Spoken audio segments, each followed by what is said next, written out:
This is your reality check.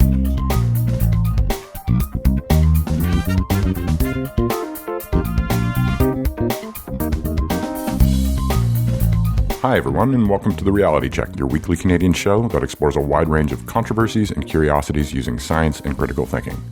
The rest of the crew has a well-deserved week off, but alas, no rest for producer Pat. As regular checkers know, the show from January 30th of this year was a crossover with the Exposing PseudoAstronomy podcast, hosted by Dr. Stuart Robbins. You can find out more about his show at podcast.sjrdesign.net.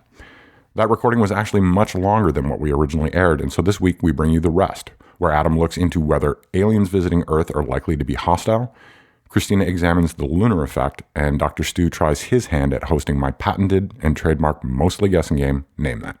Hope you enjoy the show. If aliens were ever to come and visit us, Adam, might they be hostile? Great question, Stuart. Are aliens likely to be hostile towards us? I originally tackled this segment way back on episode 88 of the Reality Check podcast in May of 2010. I've since updated and refined my ideas. At the time, Stephen Hawking made headlines.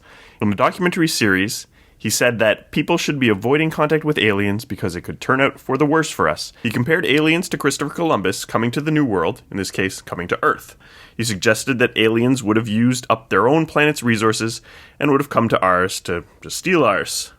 And he actually continues to warn about this, and he mentioned it as recently as 2016.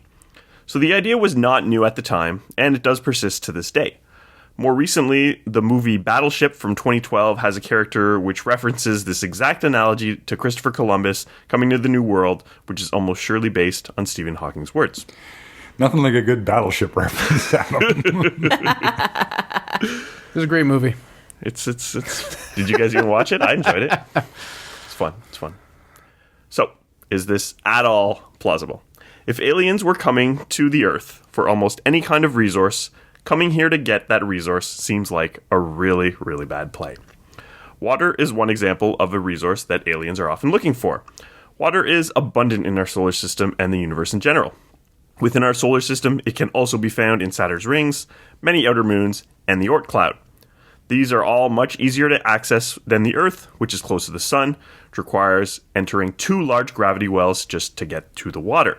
That's going to have a lot of energy to escape. Interstellar travel seems impractical to impossible.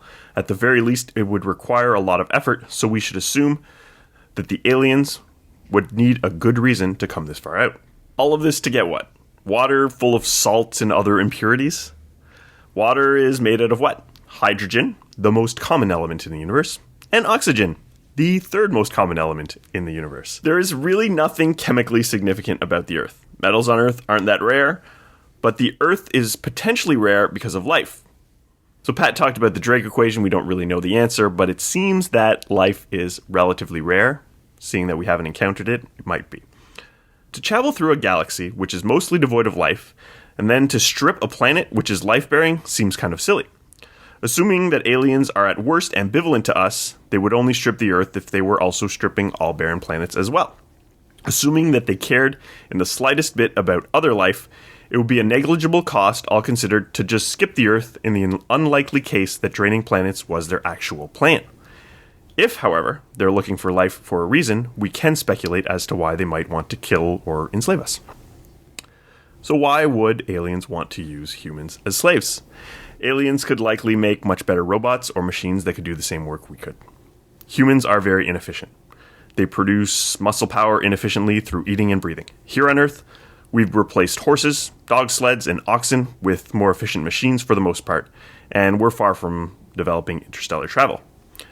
Eating humans or other life on our planet as food is the plot of some sci-fi stories, but it's very implausible that our biology from a different ecosystem and a different evolutionary environment could be biologically compatible with that of aliens. Anything they can take from us, they could likely farm from something that they're much more well adapted to. So imagine a human who gets on a boat to go to another country to hunt some wild meat and then bring that back to eat it. It's much more practical to just farm cows and pigs here. Killing people because they're a threat is a possibility, but that's not really what Stephen Hawking was talking about with his example. We could be a threat to resources not because of those on our own planet, but perhaps because we could eventually be branching off through the galaxy in the future. We could also be seen as a threat to the livelihood of the aliens themselves. It doesn't even need to be a realistic threat. Yeah, this is actually the subject of a lot of pseudoscientists that I listen to in terms of advocates of the secret space program idea, where they say that the solar system is actually under quarantine because we're too warlike. Oh, that makes sense. Wow. Just don't go there because we'll kill them. I was actually going to say the main reason aliens would visit Earth is like a zoo, just to watch us in our current stage of development. Just curiosity. Yep. So we don't actually understand how aliens could think, but we can speculate, and the speculation may have limited value. But let's think about it by looking at ourselves. Humans have tendencies which may fit their evolutionary environment, but that don't actually fit where we actually live. For example, a human may have an instinct for war to attack and plunder a rival tribe because in their native environment, that rival tribe competes for resources. The human mind doesn't have to consider that when becoming aggressive towards an outgroup. That or other psychology may be at play if we ever encounter an alien race.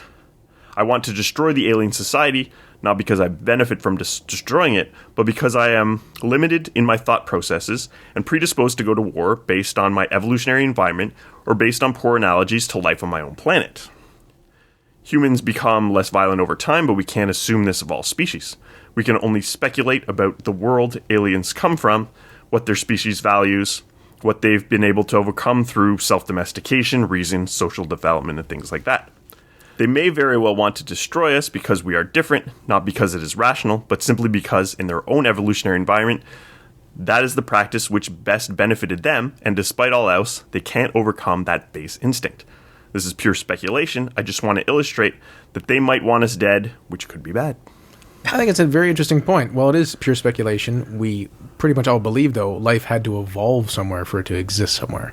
I don't think anyone's saying it just created because there's a god somewhere else and he created life there, but it evolved here. So if we're assuming life exists somewhere, it went through some sort of evolutionary process. And as such, there'd be certain likely parameters that come associated with that type of living being. But the question, as you said, is whether they somehow, quote unquote, transcended those evolutionary impulses. And I think of religion as one example. So imagine a rational alien that doesn't have any concept of religion coming to Earth, and then humans here on Earth want to kill the aliens because of something that's said in the Bible or in some other holy book. Yeah. Well, now try to imagine something as so far removed from what we do as religion could be to these aliens. We just don't know what they're thinking. We don't know what their society sort of came up with. Aliens aren't likely to travel the stars just to steal our unimpressive resources. They won't if they know what's good for them, but they might not actually be acting in their own best interests. We don't really know what they could be thinking because their minds are, well, completely alien to us.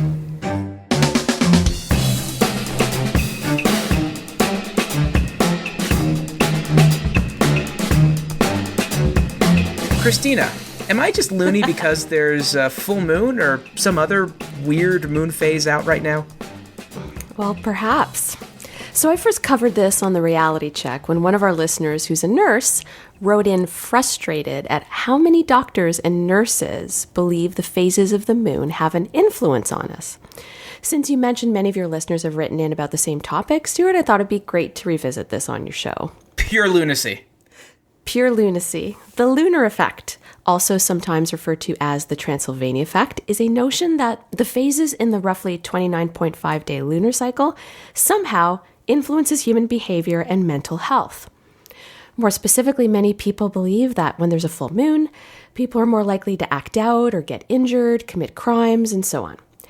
The theory goes even further, suggesting the gravitational effect of the moon affects how our body behaves during things like surgery and with fertility.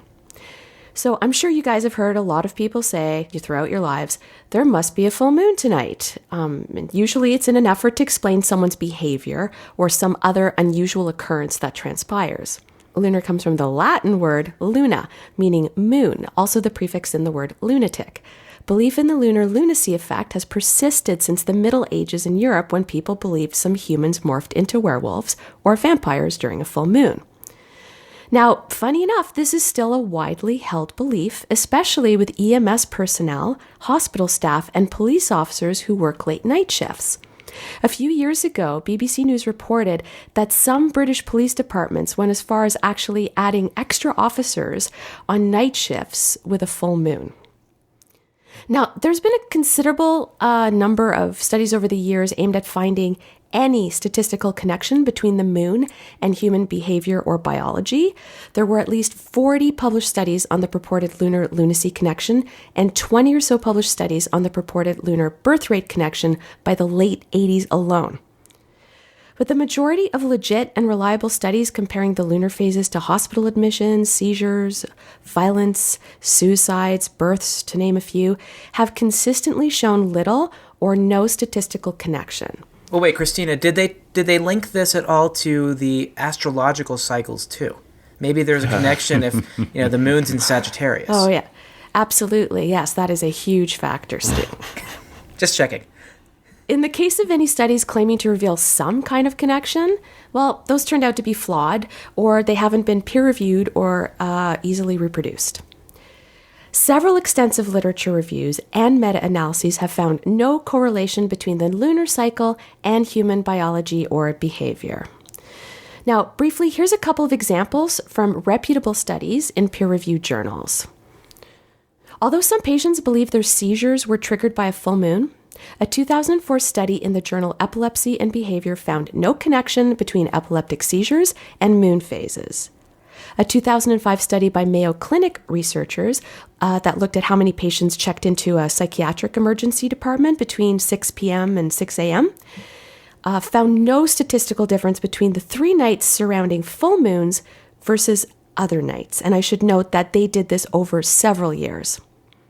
Another study reported in American Journal of Emergency Medicine examined 151,000 records of emergency room visits to a suburban hospital and also found no difference between full moon versus other nights. An article published in PubMed a couple of years ago titled "No Evidence of Purported Lunar Effect on Hospital Admission Rates or Birth Rates" looked at studies that showed a fraction of nursing professionals believe in a purported correlation between the phases of the Earth's moon and human affairs, specifically birth rates, blood loss, or fertility. Author Jean-Luc Margot, a professor at Department of Earth, Planetary, and Space Sciences and Department of Physics and Astronomy at the University of California, looked at a 2004 report suggesting the number of hospital admissions related to gastrointestinal bleeding was somehow influenced by the phases of the Earth's moon. The authors claimed that the rate of hospital admissions to their bleeding unit was higher during the full moon than at other times. But their report contained a number of methodological and statistical flaws, and after reanalyzing their data, there was actually no evidence that the full moon influenced the rate of hospital admissions. I thought you were going to say full moon parties tend to happen on full moons. Well, this is actually, that if I can interject, that relates very much to the last episode I just put out, in the sense that it's the data that's the important thing, and the analysis is what comes from the data, and you should always be able to go back to the data and see whether the analysis is really supported by it. And so this is a great case where the data might be great, but it sounds like the analysis that they did from that data was not so great. Absolutely. And actually, Margot concluded data collection and analysis shortcomings, as well as powerful cognitive biases, can lead to erroneous conclusions about the purported lunar effect on human affairs. End quote. So, why does this urban legend continue to be so widespread?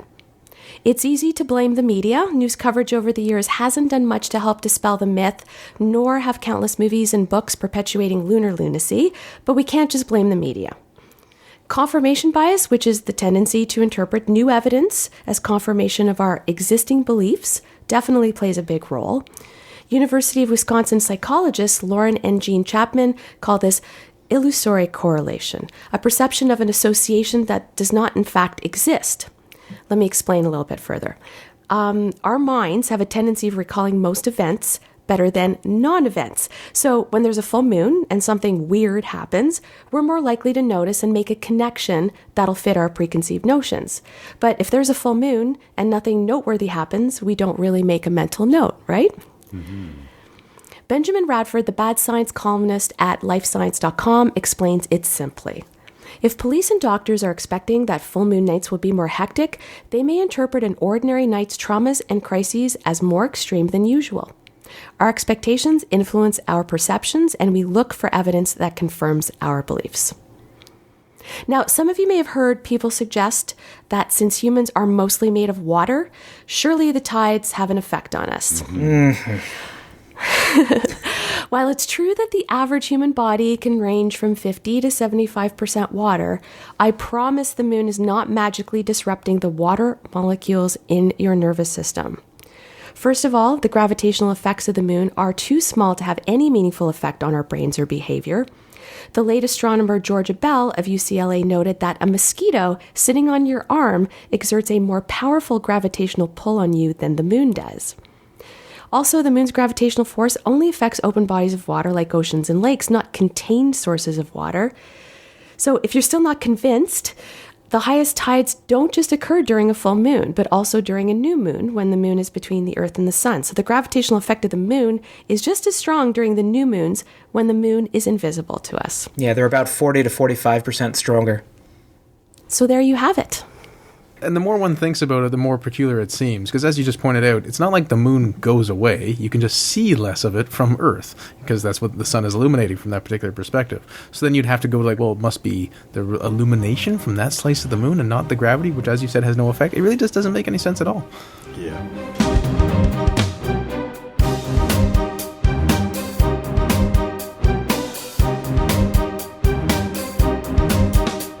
I want to do a TRC classic and patent pending segment.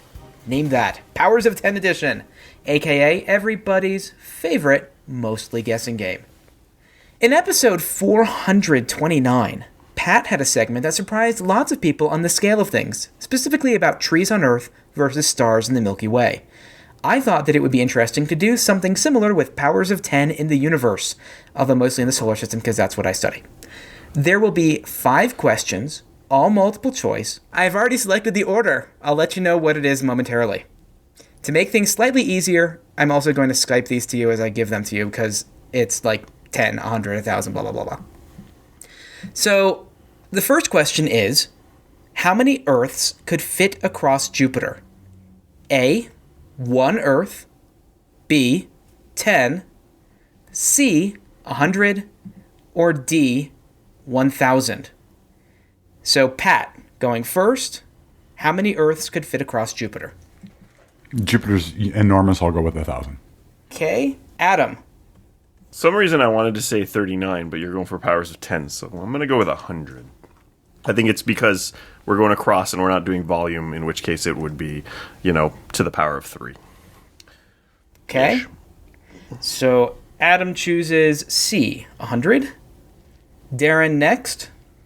Yeah, so to clarify, do you mean like diameter or partially Yes. circumference? I mean diameter.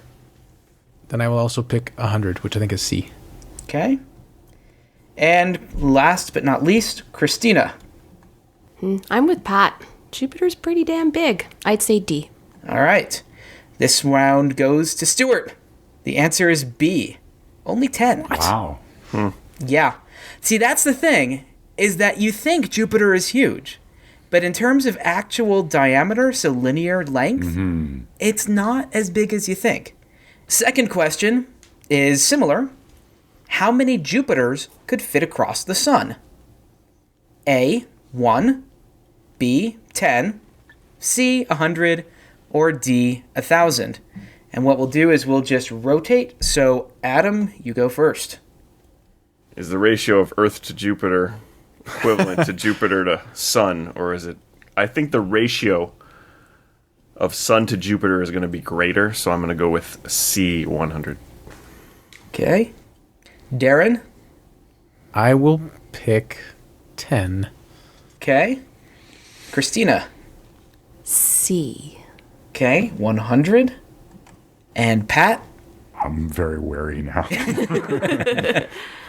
You know what? I'm going to go rogue and go 1,000 again. Yeah, I was going to do that too, but All right. This round goes to Darren. Basically, it's a very nice ratio of Earth to Jupiter to the Sun. 1 to 10, 1 to 10.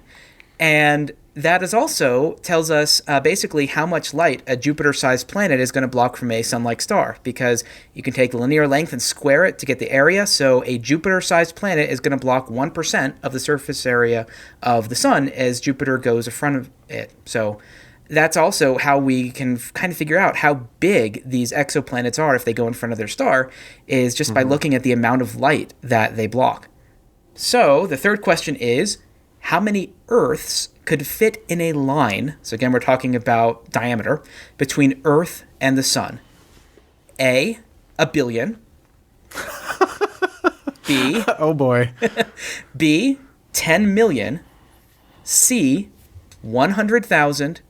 Or D, 1,000. So basically these are going down by a factor of 100 each time. So somewhere between 1 billion and 1,000. How many Earths can fit in a line between Earth and the Sun? And coincidentally, Darren, you're going first. I'm going to go with 100,000. Next, Cristina. I'm going to go with C as well. I'll agree with Darren. All right, what would Darren do?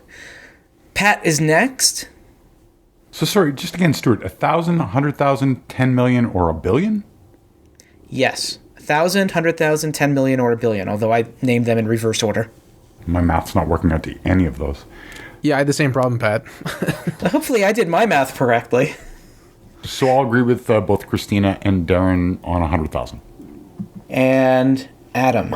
I'm trying to go with time it takes light to get to the Earth from the Sun. I think it's 8 minutes, but I don't know how long it takes light to get from one side of the Earth to the other, and it doesn't because it would have to go through it. But that number in seconds is pretty low, so I'm going to go with D, 1,000, even though that number seems very low, but it's my guess. All right. And the answer is Stuart was wrong. Yeah, see, the number that we want is missing, and I think it's 10,000, right, crap. Stuart? That's what I think Yes. so too. So that's what my math says, 10,000. That's why I'm shaking my head. I thought we wanted about 18 or 19,000 actually. Well, I over got 10,000 is 12,000 what when I I'm just coming did it up out. with. So what are we going to do with that, Stuart? We're going to leave it in and say that Stuart can screw up sometimes too. All right. I think it's important that several of the non-astronomy podcasts did a better answer than the astronomer. Yeah, no. This is an important case that some of us, even if we have gigantic egos, are still big enough to admit when we made a mistake and apologize to the group. So, question number 4, and this is a lengthy one. So we often see in sci-fi movies some sort of asteroid belt that ships are weaving through and trying desperately not to hit a rock. Star Wars comes to mind of doing this. Most listeners probably know that this isn't real. What is the actual amount of empty space? Specifically, if you were to, say, flatten the entire asteroid belt, just to make the math a little bit easier, if you were to flatten the entire asteroid belt in our solar system, very roughly speaking, what percent of the area would have a rock in it? A, 50%, so 1 in 2 parts. B, only 1% would have a rock. C, only 0.1%, so 1 part in 1,000 would have a rock. D, 1 part in 1,000,000. Or E, 1 part in 1,000,000,000. Cristina, you're the lucky person who gets to go first. I'm going to go with a D. Next, producer Pat. There's no E in the mostly favored guessing game. There's never an E. What is this that you're introducing He's here, going Stuart? rogue. I added it. It's patent pending. It's not patented yet. I can change it. So I've been burned by this by the first 2 questions, but the asteroid belt is huge and there's not that much stuff in it. My inclination is to agree with Cristina and say 1 part in 1,000,000. Next, Adam. It's really tricky because, I kind of assume the asteroid belt that the entire mass is roughly the size of a planet, Mars-ish. In Final Fantasy IV, they say that there was a planet that got destroyed there. Oh, let's not go there. That's covered in 2 episodes of the Exposing PseudoAstronomy podcast. Awesome. But it's not so much to say that the area that the Earth would cover or a planet would cover would be the same, because there's also the depth there if it's broken up, so there's a little more to it. Because of that, and because of just the simple fact that we can actually see these asteroids, I'm going to say it's going to be D. That's 1 in 1,000,000. Well, I think this goes to that old saying, the optimist sees the asteroid belt as 50% full and the pessimist sees it as 1 billion full. So, with that in mind, and I think it'd make the game more interesting if I guess C, 1 in 1,000. Whoa. All right. And the answer is D, roughly 1 part in a million. Whoop, whoop. So everyone at the moment is tied, except for Stuart, who has 0 points because he lost one with the last question. Question 5. Stars live and die based on how massive they are. Bigger stars with more mass live shorter lives because even though they have a lot more mass, they go through their material much faster than lower mass stars. Our sun has a roughly estimated lifetime of 10 billion with a B years. Red dwarf stars are the lowest mass stars out there, slowly piddling away their material, which is only about 8 to 50% as much as the sun. What is the lifetime of these stars? A, for all of you young Earth creationists out there, less than 10,000 years. B, hundreds of millions with an M years. C, tens of billions with a B years. So tens of, some small multiple times the lifetime of the sun. D, trillions of years. E, quadrillions of years. Or F, scientists don't know, so you're free to make up your own alternative facts. Now that you're all thinking about that, first up is going to be Pat again. Where's an F coming in now, Stuart? Oh, there's a big F happening right now. This is Pat saying, Stuart, you're never allowed to do this again. So I think it was D, but I'm going to go with trillions of years. Adam. If it's D or E, it hasn't happened yet.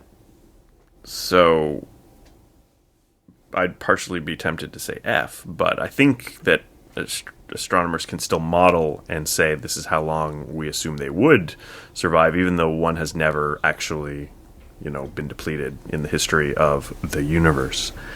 So I'm going to go with E, quadrillions of years. No matter how many zeros that is, it's a butt tune. It's another factor of 1,000 after trillion. All right, so Darren. So I believe C was the tens of billions. Is that correct? Yes. I will pick that. I got 99 billions, and this question is one of them. All right. Cristina. I'm going to go with D. All right. Pat and Cristina win this one. High five. With D. Trillions of years. Congrats. And for special interest, in case people are interested out there, which they're probably not, but we're going to pretend they are the lifetime of blue giant stars is about tens to hundreds of thousands of years. So really, really, really short. And they get up to about 6 to 20 times as hot as the sun, whereas red dwarf stars are about 60% as hot as the sun. Thanks for having us, Stuart, and thanks again for joining us, listeners, on this interesting hybrid show of Exposing PseudoAstronomy and the Reality Check. We hope you enjoyed the diversity of segments, and we'll try to talk about space more in the future, because it's fun to talk about. Until next time, think better to act better. Peace out, cuboids. Stay classy and not smart-assy. Space is vast. Don't be a smartass. Nicely done. Good night, everyone. For show notes or to discuss this episode, visit our Facebook page and website at trcpodcast.com. For general inquiries or to send a topic or parody suggestion, email info@trcpodcast.com. Help support the show by leaving a review on iTunes and liking us on Facebook. Follow us on Twitter at TRC_podcast. Hey, I'm Adam Groh, host of Pick a Number on the Antica Podcast Network. If you were one of my guests, you wouldn't have to prepare anything. That's because the great conversation is stimulated by interesting facts associated with a number. So just be the number, man. Okay, let it happen. Follow the show on Twitter and Facebook at Pick a Number Pod and subscribe today.